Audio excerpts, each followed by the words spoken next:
Hola, muy buenos días a todos. Bueno, sí, ciertamente ya arrancó el proceso electoral a las 6 de la mañana, hora local, aquí la hora del este.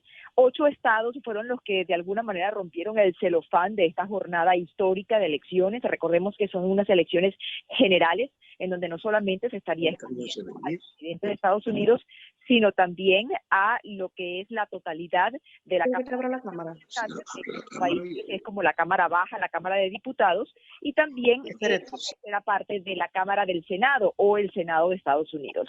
Ahora bien, con respecto a la pregunta que me haces sobre lo que significa la protección de algunos negocios, específicamente en algunas ciudades de Estados Unidos se están colocando lo que son maderas y metales en las vitrinas de las tiendas y las puertas de las mismas. También, por ejemplo, en Nueva York, como están los almacenes estos que son muy famosos, los almacenes Macy's. Y esto para evitar que haya disturbios, posiblemente porque se ha dicho que hay la posibilidad de que las personas salgan a protestar.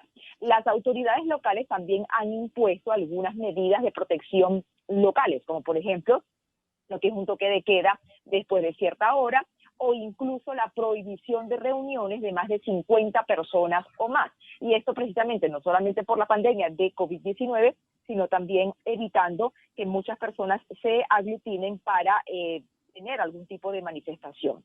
Se ha dicho que es posible que haya manifestaciones y es sencillamente porque hay algunas voces que indican que la votación por correo pudiera abrirle la puerta al fraude. Es una de las posiciones que también ha señalado en varias oportunidades el propio presidente Donald Trump, que dice no confiar en lo que es la votación por correo, pero recordemos que casi 100 millones de estadounidenses ya depositaron su boleta de votación anticipada, bien sea en persona o por correo.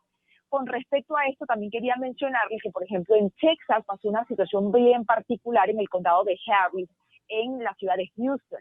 Y esto es porque un grupo de conservadores republicanos pidieron a un juez federal que eliminara la validez de unas 127,000 boletas aproximadamente de votación que fueron entregadas a través del vehículo. Es decir, en muchos lugares se colocó como un lugar de recepción de las boletas, entonces las personas pasaban con sus carros y la depositaban directamente desde el vehículo, ¿no? Como decir un puesto de estos de comida rápida en algún restaurante que uno pide por una ventanilla. Entonces, en algunas personas consideraron que esa no era la mejor manera de hacerlo, aunque era un buzón válido para dejar la papeleta, la podías dejar bien sea una persona que fuera caminando o en el carro, pero un juez federal falló en contra de esta petición, así que estas vueltas sí van a ser contabilizadas. A ojo vista, Natalie, a ojo vista, ¿la participación es más masiva entre latinos y negros o entre blancos anglosajones, de origen anglosajones?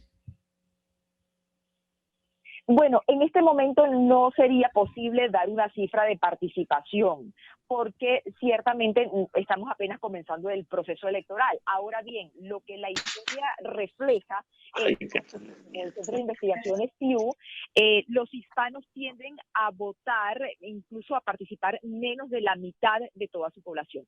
Este año particularmente los hispanos o personas de origen hispano tienen un peso sumamente importante, porque estamos hablando de 32 millones de personas que son habilitadas para votar en esta oportunidad. ¿Por qué creció este número? Bueno, puede darse por la inmigración, puede ser también de personas que fueron naturalizadas este año, o también jóvenes que cumplieron la mayoría de edad, por lo cual estarían votando por primera vez. Ahora bien, hay una totalidad de aproximadamente 1,000 personas, según lo que es el US Election Project de Florida, que quedaron sin ser naturalizadas debido a que por la pandemia de COVID-19 muchas oficinas de inmigración fueron cerradas durante mucho tiempo y esos no pudieron ser procesados. Por lo cual, en este momento también estamos hablando de que hay una gran cantidad de personas que quedaron sin poder ejercer su derecho al voto. Ahora, el peso que tiene la comunidad hispana y el voto hispano en esta oportunidad es incluso mayor al peso que tiene la minoría afroestadounidense. Sin embargo, la votación o la participación va a verse más adelante, aunque históricamente se señala que votan aproximadamente un poco más del 45%. En estas elecciones también estamos en un proceso de renovación de la Cámara de Representantes, alrededor de 435, y un tercio del Senado, que se renueva cada 2 años, además de gobernadores y los alcaldes. En estos 50 estados más o menos, ¿cómo tú ves la perspectiva para la Cámara de Representantes, las alcaldías y los gobernadores?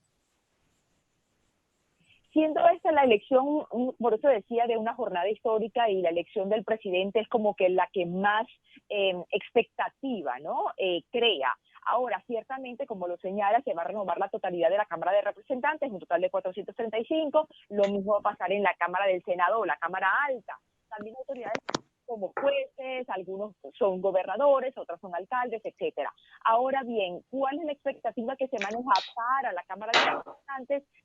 Bueno, todavía no se conocen cómputos específicos de cuáles son las preferencias de voto, porque realmente las encuestas se enfocaron más en conocer cuál va a ser la cara que vaya a representar a Estados Unidos en los próximos 4 años desde la Casa Blanca, ¿no?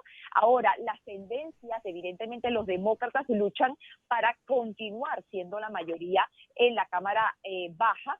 En este momento tienen la mayoría con la presidenta de la Cámara, que es Nancy Pelosi.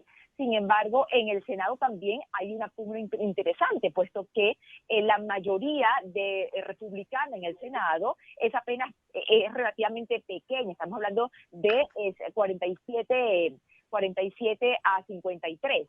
En el caso de los republicanos y demócratas, es decir, son solamente los 3, son 100 los senadores, se estaría renovando la tercera parte. Lo cierto es que también los senadores están dando la pelea. Figuras interesantísimas o importantes en donde esta noche va a estar el enfoque específicamente, por ejemplo, Mitch McConnell, quien es uno de los líderes republicanos del Senado y además una de las personas que es prácticamente mano derecha o asesor principal del presidente Donald Trump. En la Cámara de Representantes definitivamente el ojo va a estar puesto en personas como Elliot Engel, quien es también el presidente de uno de los comités de la Cámara de Representantes, la propia presidenta Nancy Pelosi y algunos de los representantes que han dado la batalla en estos últimos meses. Ahora, definitivamente la conformación del Senado va a ser, perdón, del Congreso en general va a ser muy importante para el que sea el presidente de Estados Unidos, tomando en cuenta que en este momento, al tener una mayoría demócrata en la Cámara y mayoría republicana en el Senado, las decisiones con respecto a la Casa Blanca hay como un equilibrio. Pero también recordemos que hay un tercer poder, que es el Tribunal Supremo de Justicia o la Corte Suprema de Justicia, que en este momento, a raíz del ingreso de Amy Coney Barrett, ya quedó con una correlación de fuerzas diferentes, un 6-3 a mayoría conservadora. Entonces, en este momento, los 3 poderes están bajo el ojo del huracán, pudiéramos decir, ¿no?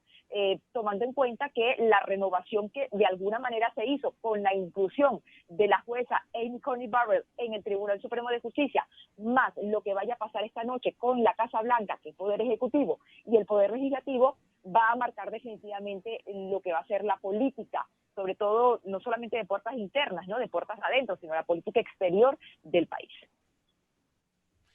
Finalmente, por mi parte, colega, y agradeciendo esa descripción formidable que usted ha hecho sobre el panorama electoral norteamericano, ¿cómo cierran las últimas encuestas? ¿Cómo cierran? Bueno, todavía en este momento, según la última fotografía recolectada por lo que es el portal web Real Clear Politics, estaríamos dándole una ventaja entre 7 u 8 puntos porcentuales al ex vicepresidente Joe Biden. Pero recordemos que esto es como una fotografía, ¿verdad?, que se toma en un momento. Sí, claro. Y si Claro. bien hay como una compilación a nivel nacional, también hay que meterle el ojo a lo que son los estados. Hay estados que son muy reñidos. Estamos hablando de los llamados estados bisagra o estados pendulares, aquellos que por tradición todavía no se conoce quién pudiera ganar. Florida es, vamos a decir así como la guinda de este pastel, ¿no? En donde por la misma población hispana, por eso hablaba un poco también antes de la importancia de la población hispana en este proceso electoral, estamos viendo cómo los candidatos están tratando de agotar hasta anoche, agotando todos sus empeños de campaña, de sus equipos de campaña para lograr esa preferencia de voto. Si bien en esos estados hay algunas encuestas que marcan una ligera diferencia entre los dos candidatos, dándole una pequeña ventaja al ex vicepresidente Joe Biden, aunque también pudiera entrar en lo que se conoce como el margen de error, ¿no? En este momento de las encuestas, por lo cual hay quienes dicen que hay un empate técnico o hay un codo a codo en ciertos estados que son importantes. Pensilvania, Arizona, Texas, aunque por tradición ha sido republicano, también en este momento tiene una importancia de cómo se va a comportar el voto allí. También, por ejemplo, todo lo que es Wisconsin, Michigan, son estados que en los últimos meses también visitaron los propios candidatos. De hecho, figuras emblemáticas, por ejemplo, del Partido Demócrata, como fue o como es el expresidente Barack Obama, también hizo campaña a favor de su compañero de fórmula en Georgia, que es otro de los estados que, si bien no es considerado un estado swing state, pero sí es un estado de gran relevancia. Bueno, muchísimas gracias a Natalie Salas. Gracias, muchísimas gracias, muy agradecido está el rumbo de la mañana de su reporte sobre las elecciones norteamericanas. Gracias a ustedes y muy feliz día.